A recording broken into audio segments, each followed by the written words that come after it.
Let's go to Psalm 120. 120.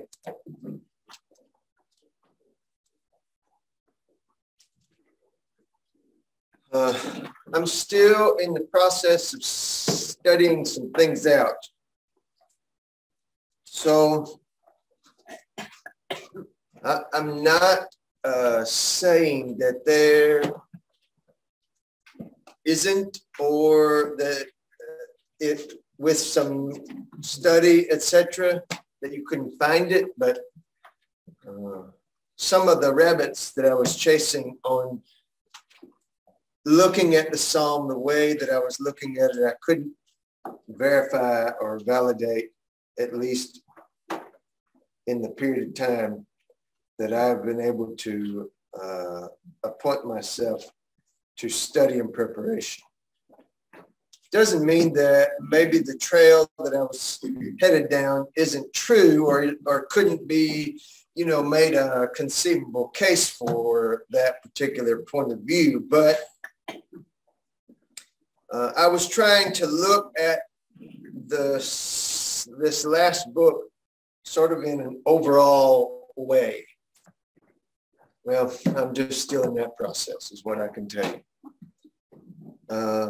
But I do want us to look at 120 because these are the songs of ascent.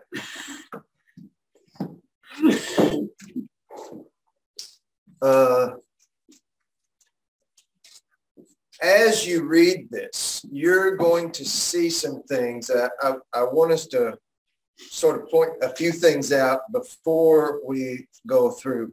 But 120 through really 136 or 135 is technicality. 136 sort of follows a very similar spirit that you get. 120 to 135 sort of form a section, and they are called the Songs of Ascent. Now, the psalm that we were looking at a couple of weeks ago was 137, and that's sort of in the heart of this last book. And that was the psalm where, they were like, man, we are sitting down in Babylon and just stuck. Well, these songs that we are going to read today, I think that I can hear an overtone of, hey, we have come back, we have been delivered, we have been set free from captivity. Now, with that thought in mind, I want you to notice that there are several Psalms of David. Go ahead. The reason why that they're called Psalms of Ascent is that as the pilgrims would come into Jerusalem from every which way, yes, kind of upward, they would sing these particular songs. And one writer has said that even at particular places, like a particular hilltop, that they would stop. Song that they would sing at that yes. point and keep going. And, yes. And you can just imagine the parade of people all singing yes. together yes. as they marched along. Yes. So that I have found that there is just a good deal. Certainly these sentiments that Wendell are sharing is right, but there's a great deal of division on how the collection was assimilated. And I mean, there is just no end to the arrangement of these particular things. For sure, the spirit of these Psalms is a praise, it's an adoration, it's giving of thanks, it's the teaching thing of that God is with us. You're going to hear some of those spirits certainly exemplified. But it is of note that 22 and 24 are of David. Do you see that in the subscript? You will also find that there is one of Solomon in 27. There is also another one of David in 31. So not every, I mean, it's certainly not every other psalm, but you're seeing this splashing of David. You're also seeing it in 133. It's of David. Now, historically, you're talking about, a good ways removed from the time of David. Now, I'm not saying that David didn't write that. He did. But what I'm saying is that there is some kind of gathering of these psalms that are of David, and there is some kind of intentional arrangement of those psalms, even though, like for sure, this spirit of 137 pictures, and it is almost like a commentary of somebody who was in Babylon. But it's hard. How do you deal with that picture and at the same time in book 5, a psalm from David? Well, those two time frames don't match. So something is happening here. These songs of ascent are being arranged, and I think it is at least possible that this arrangement is happening in book 5, perhaps post-exile. That's the thing that I'm suggesting as a possibility. Not that these psalms that were written by David were written during a post-exile period. That would be impossible. But it would not be out of the ordinary for somebody to include a psalm that David has written. Some of these psalms are also repeated. There are some repetitious usages of psalms. So you might find one in book 2 that reappears in book 5. That doesn't happen with tremendous frequency, but it's enough that you would not be alarmed by the fact that there is a repeat of one that you have already read. Because it's a long book, it's kind of hard to keep in your mind. If you just sat down, which I've done the whole book in one day, but by the time I'm finished in 150, it's hard for me to completely remember everything that I've read. So it's difficult sometimes. So when you're reading through, just be aware, hold it in your treasure box there, that there are times that psalms are repeated. So if there is some assembly of this particular last book of the Psalms, book 5, on top of what they already had, and if that does come in a post-exile time period, then it really does kind of help send a direction here. And I'm not saying that I can totally prove that argument, but there is some spirit of that you will hear as we read these psalms. So we're gonna read, and we'll talk about some little bits if you want to make comments, etc. But really, I want to read all of these songs of ascent, so that it will bring us up to the context of where we were a couple of weeks ago at 137. This is 120. I call on the name of the Lord in my distress, and he answers me. Save me, Lord, from lying lips, from deceitful tongues. What will he do to you, and what more besides, you deceitful tongue?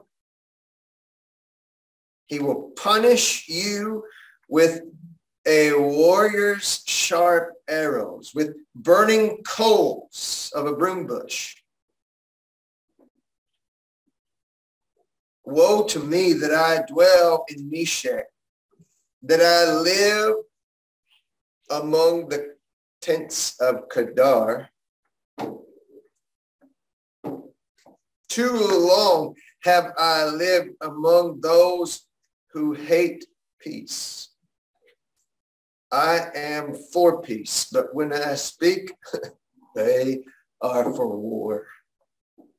Well, the pictures of Kedar and Meshach sort of picture a thought of captivity.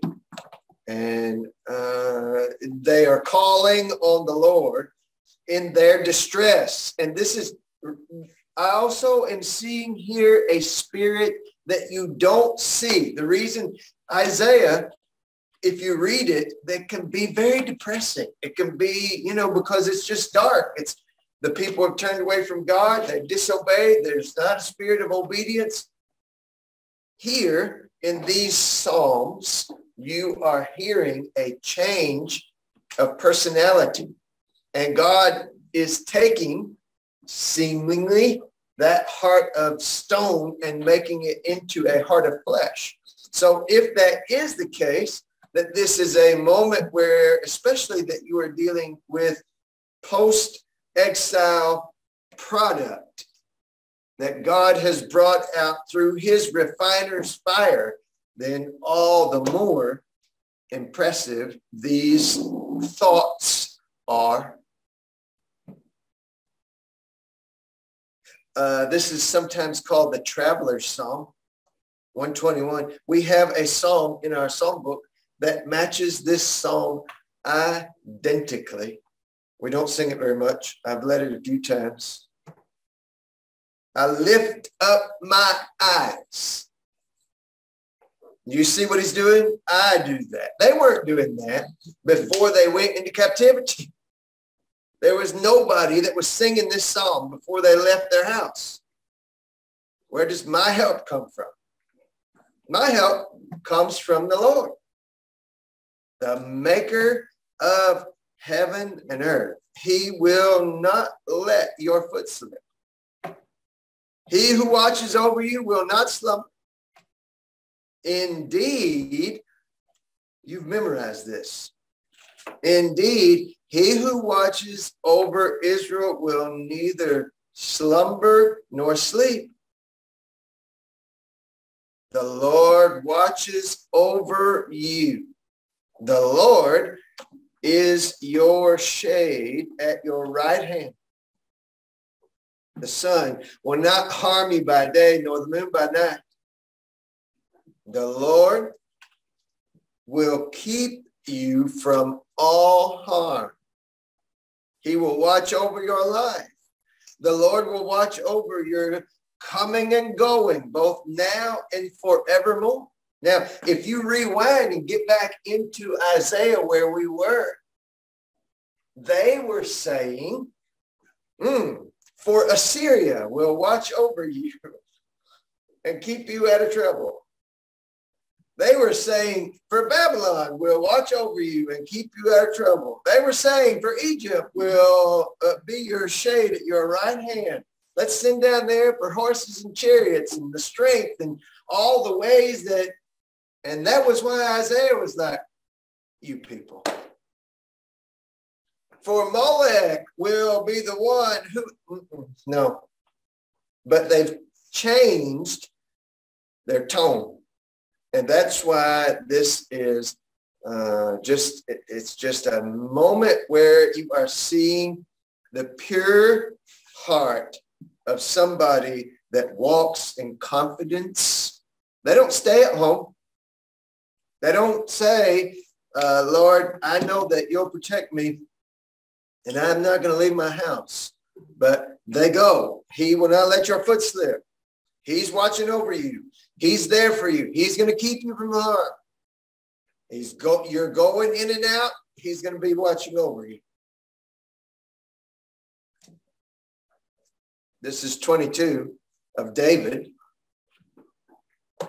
Now, think about why they might have, again, I'm saying to you that the time frame doesn't match.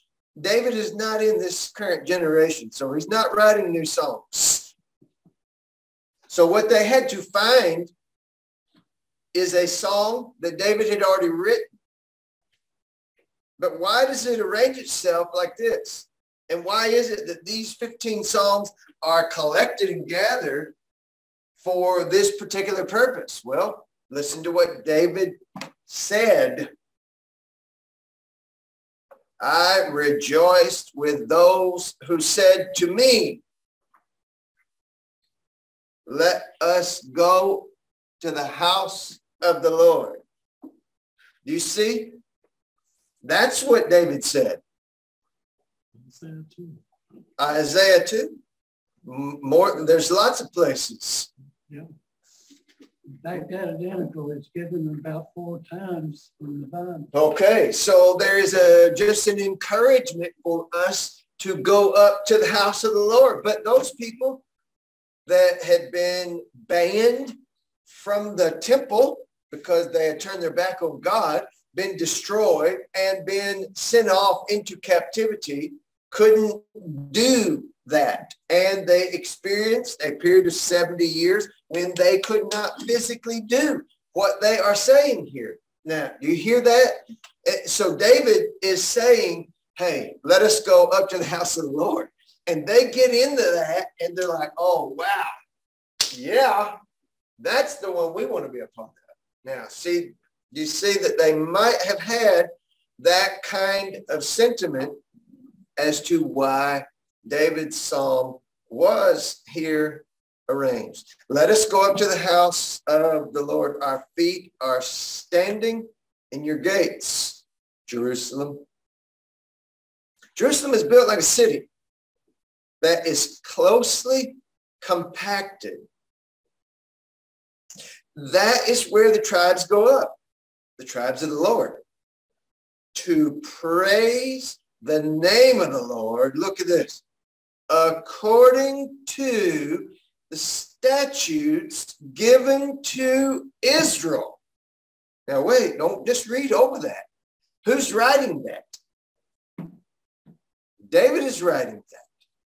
Who gave statutes to Israel for the people to praise the Lord? David did.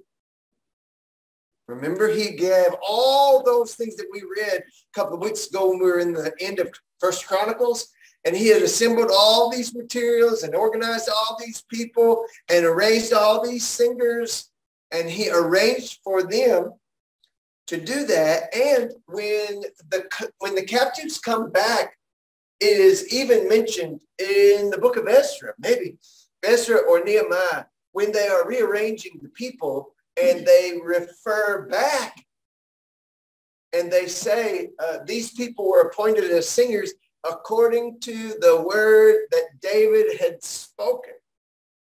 David had given statutes. He's a prophet of God. Of course he can.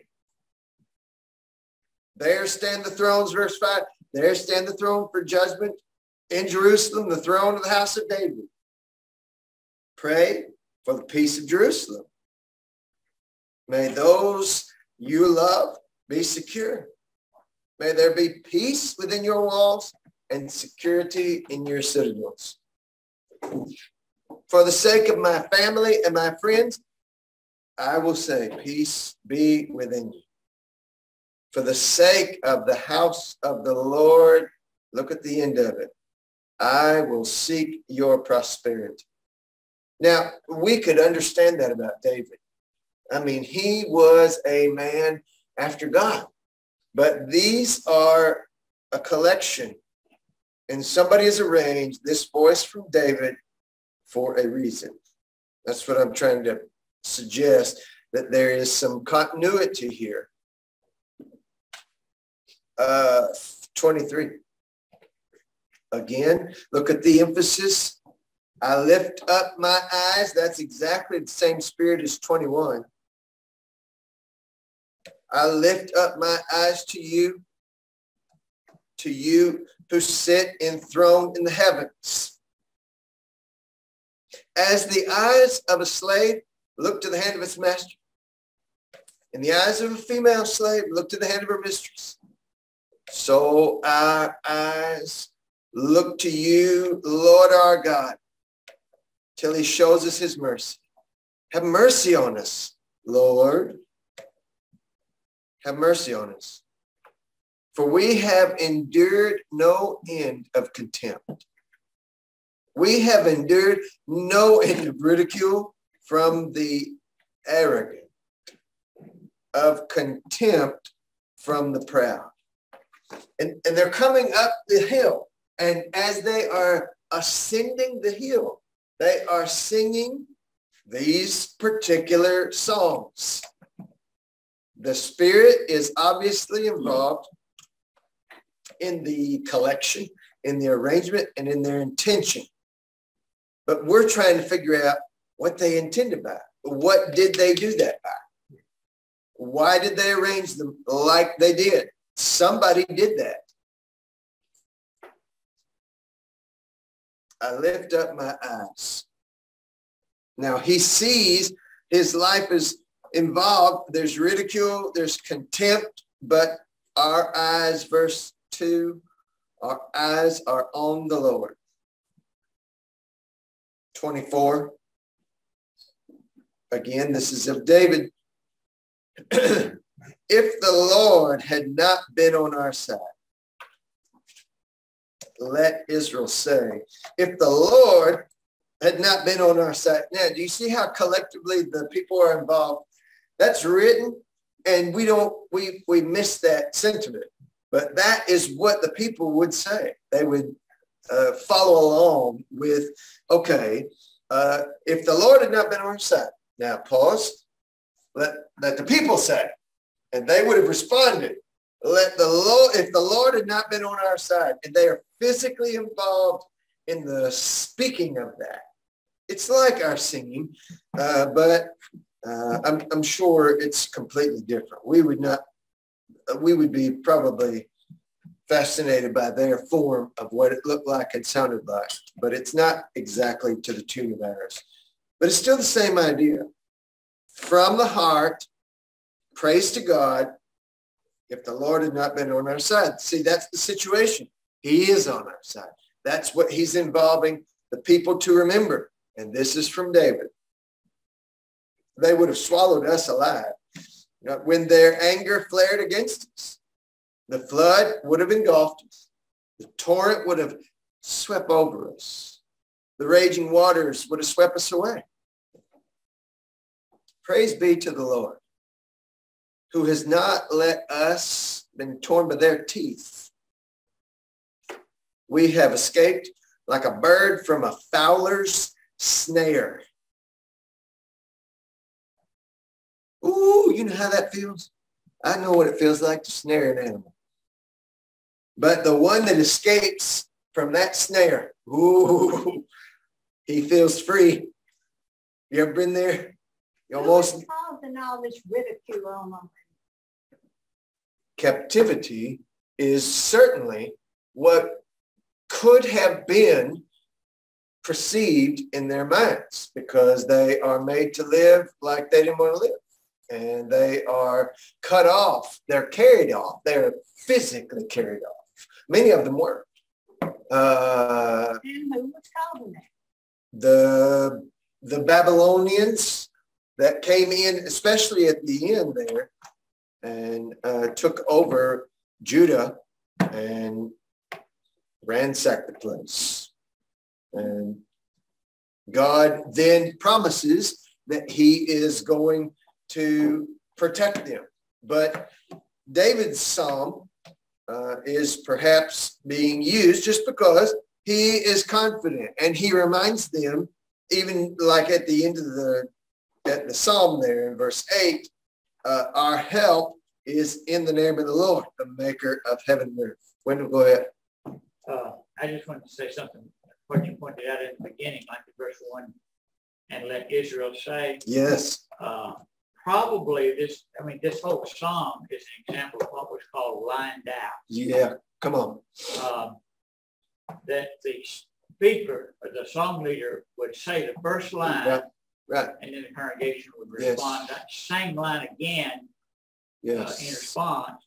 And probably verse 2 also, and all the way through here, is just giving us the first line, but it would have been the speaker giving the first line and the congregation giving the response. Yes. Back during the 18th century in England, the preachers were required not only to preach, but also to write a hymn for each Sunday. And they would use this method of lining it out. The congregation, wouldn't have it written down or have anything to it, but he would pick a tune. That's right. That the people would be familiar with. Sure. And then he would speak or sing the first line, and then they would sing those words again, the tune, and it would just be lined out down through there. Yep. And apparently, it pointed out that this was the way the song, particularly this song, and probably many of the other songs. Many of them were also done. That's right. Jesus, my heavenly King. Now, you guys would sing that part. Jesus, my heavenly King. Then I would sing the next part. Loves me, I know. Then you would sing, loves me, I. And you can find that kind of song leading even going on to this day. If you will look up some YouTube videos, and they particularly use that kind of format of song leading in the hills of North Carolina along the Appalachian Trail. You can still find that very thing, and that's the way that they would do that. And so even through it, and it takes different tones, that's all. We're familiar with that song and the way that that was done. They would have been familiar with these methods just as everybody grew up singing these songs. They would have known how to do it.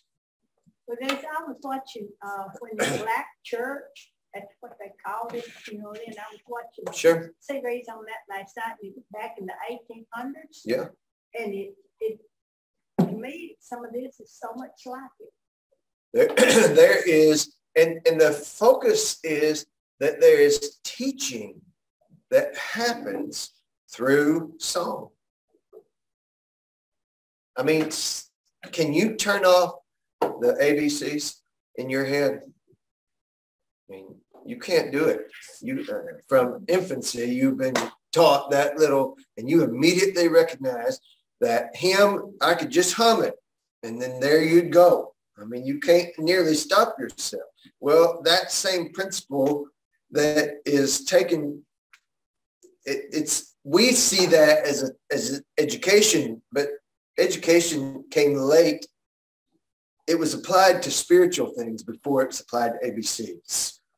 And we got that idea of the ABC song from Scripture. That's what this is. They had miraculous gifts in the days of the apostles, and it would be obvious that some people would have the gift of singing. That's right. The gift of making up. That's right. Tune or the words of a song. That's right. The movement of it. Yep. But there would be talents in their assemblies. Yep. 1 Corinthians, Paul talks about each one of you has a hymn, and it's just something that you can bring to the people. Well, these are things that they were able to write down, and the Spirit inspired these utterances. And I was in first grade. That's the way we were taught, like the ABCs. A, B, C, D, E, F, G. See, you can't turn it off. I mean, you just can't forget, and that is the value. Now, think about if you had, Scripture in song format like that. Think of how valuable you would be and not valuable like but think of how valuable it would be to you if you were able to possess that. Make it up at Acts 2:38, for instance, repent and be baptized. Yeah. Make those words be. You can make a whole song out of it. Or it even goes back to old Montgomery readers in this country, they were not only teaching reading, but they were teaching Bible and ethics and principles. Yep. That's right. Everything comes, the education system really comes out of the scripture. And that's why and this is just one instance of a specific, it's very specific, but it is just one instance of a method of teaching that's approved by God and that works. Even our children, they learn the books, the Bible in song form. And if we started singing that, all of you would be in here, right, in rhythm. You would know exactly what song came or what book came next. You would, because there's a value to that practice. So you may not be the gifted one that can come up with a tune, but you are sure enough able to tune it to your kids and your grandkids and tune it again and tune it again and tune it again. These songs that are spiritual, just like these. 125. Those who trust in the Lord are like Mount Zion, which cannot be shaken, but endures forever. Now look at this picture. As the mountains surround Jerusalem. You see that picture? They're looking at it. And they're physically seeing the mountains that surround Jerusalem. So the Lord surrounds his people, both now and forevermore.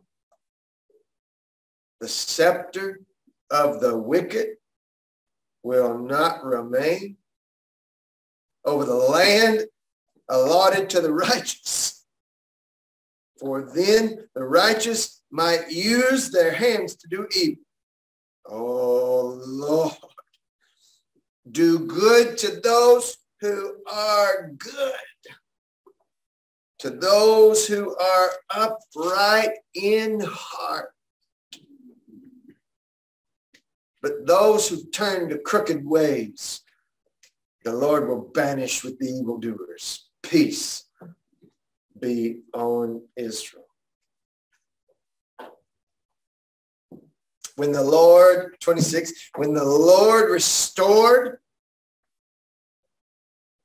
watch, when the Lord restored the fortunes of Zion, we were like those who had dreamed.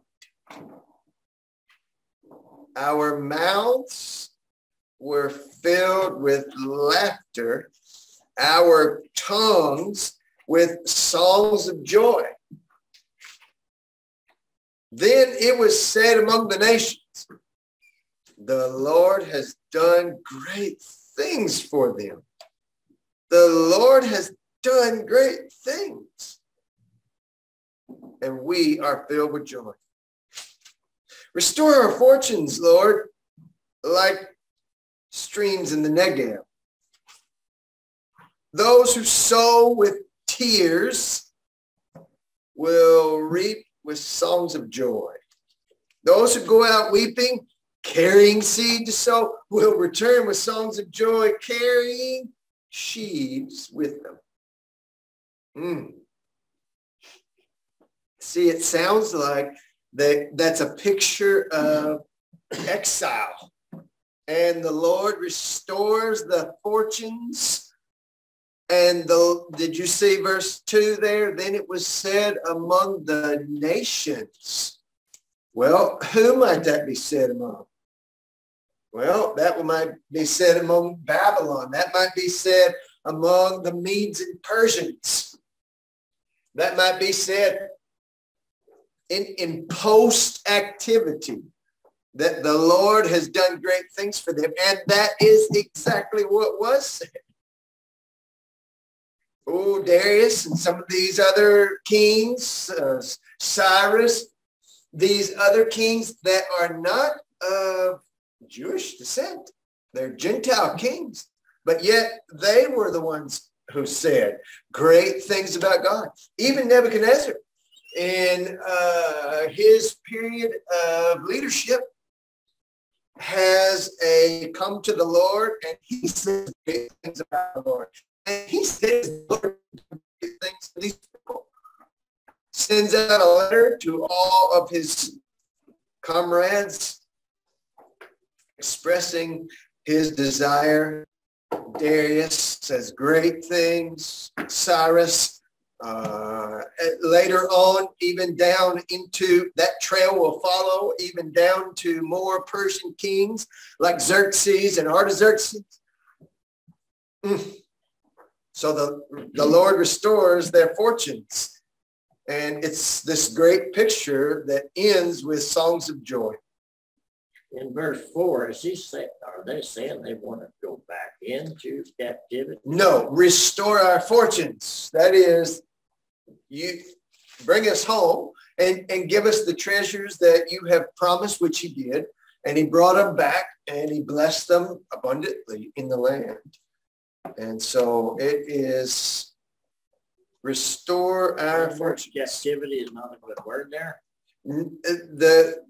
The captivity is really addressed more in verse 1, when the Lord restored the fortunes of Zion. So it sort of sets a stage that God has already done this. And so he's just saying, pour it out. Restore our fortunes, Lord, like streams. It's just a comparison. Streams in the Negev, I think the Negev means the south. Does that mean that be back in the captivity of the Lord? Be back in the place of the Lord. They have been away, but they have been restored already. So they are just wanting the Lord to bless the streams in the place to which he has restored. That's all that says. The interesting thing to me on that is it says the stream from the Negev. Yeah, right. Be hard to find a stream in there today. But it's a special place. Remember, the Lord looked upon it and he intentionally brought about the rains in the right season, the crop. I mean, it just needs exactly the Lord's blessing in order to be a land that is abundant and overflows with milk and honey, etc. That spirit only happens with the land because the Lord is there and because he puts his blessing on it. So restore our fortunes, Lord. That should be a blessing for us. Exactly. Remember. Exactly. Yep. That's exactly right. The Lord is only going to be the only way that we are blessed. Let's finish with 127. You'll want to read the rest of them on your own. Now, notice this is of Solomon. Okay. Now, what did Solomon build? He built the temple. Okay. Now, that's important and powerful that he was able to do that. Of course, David basically had everything for the temple outlined to the nth degree. He had already seen it all. God had already revealed it all, and he encouraged Solomon. So it's not like Solomon got there and said, what do we want to do with this space? He didn't call in some architect. His dad was the architect. He already got the plans, the building, everything was scripted word for word, but he did it and he completed it. But notice what he says. He who built the temple says, and this is just a unique moment. And again, it's a collection of somebody. Unless the Lord builds a house, the builders labor in vain. That is powerful. Now, wait just a second. That's out of the builder's mouth. And guess what happened to the house that Solomon built? What happened to it? It was completely destroyed. Why was the house Solomon built completely destroyed? Well, because the one that built it was the Lord, but they kicked him out. They rejected him. And so it is as if when they get God to move out of the temple by bringing in these, you think that God wasn't upset? They were bringing these figures directly into the temple. Kings deferred to an inferior king who wanted and worshiped another god. And so this one particular king, in deference to the king of Assyria, just demolished. He demoed the front of the temple in deference, out of submission to this king of Assyria, because he wanted to please him. And so the temple was all littered with places with other gods. It was broken down. It was destroyed. It was sectioned off in pieces. The places that were holy were unclean. And that's why they labored in vain. Unless the Lord watches over the city, and the guards watch in vain. It's not going to profit you anything. In vain you rise up early and stay up late, toiling for food to eat, for he grants, look at this, sleep to those he loves. What? You can lay down and sleep in the Lord? Yep, you sure can. Why? When God is the builder of your house. Children are a heritage from the Lord, offspring a reward from him, like arrows in the hand of a warrior are children born in one's youth. Blessed is the man whose quiver is full of them. They will not be put to shame when they contend with their opponents in court. So it's just interesting.